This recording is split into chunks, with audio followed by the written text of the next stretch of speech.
दिग्रस तालुक्यातील मोख येथील स्वस्त धान्य दुकानातील मालाची काळ्या बाजारात विक्री होत असल्याचं दिसून आलं आहे। कृषी उत्पन्न बाजार समितीमध्ये 18 क्विंटल गहू आला असल्याची गोपनीय माहिती महसूल विभागाला मिळाली। त्यावरून तहसीलदार राजेश वजिरे यांनी नायब तहसीलदार GM राठोड यांना हा माल स्वस्त धान्य दुकानातील आहे का याबाबत चौकशी करण्यासाठी पाठवलं असता 18 क्विंटल गहू आढळून आले आहेत। नायब तहसीलदार राठोड यांनी दोन्ही ढिगाऱ्यातून 500-500 ग्रॅम गहू नमुना स्वरूपात तपासणीसाठी शासकीय प्रयोगशाळेत पाठवला आहे। नायब तहसीलदार यांनी केलेल्या पंचनाम्यात 18 क्विंटल गहू ताब्यात घेतला असून जोपर्यंत प्रयोगशाळेतून तपासणी अहवाल येणार नाही तोपर्यंत हा गहू विक्री करू नये असे आदेश कृषी उत्पन्न बाजार समितीला देण्यात आले आहेत। कृषी उत्पन्न बाजार समितीत विक्रीस आणलेला गहू हा स्वस्त धान्य दुकानदाराचाही असू शकतो, कारण तो स्वतः एक शेतकरी आहे।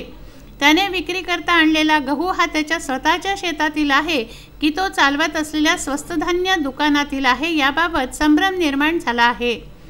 व्यापारी दिलीप पवार याने बाजार समिती यांचे शेअर्स न भरता सतत चोरीचा माल घेत असल्याची धक्कादायक बाब उघडकीस आली आहे। त्यांनी कृषी उत्पन्न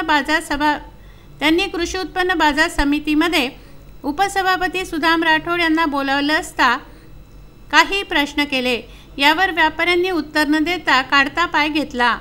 यावर संतप्त झालेल्या सुदाम राठोड यांनी वजन काटा ताब्यात घेण्यास सांगितलं व फौजदारी गुन्हे दाखल करण्याचे आदेश दिले आहेत। प्राप्त झालेल्या तक्रारीवरून कृषी उत्पन्न बाजार समितीमध्ये राशनचा गहू विक्रीसाठी ठेवला आहे। यावरून नायब तहसीलदारांना पाठवून तो गव्हाविरुद्ध कारवाई करण्यात आली। तो गहू जप्त करून त्याचे नमुने पुण्याला प्रयोगशाळेला पाठवण्यात आलेले आहे। त्याचा अहवाल आल्यानंतर पुढील कारवाई करण्यात येईल।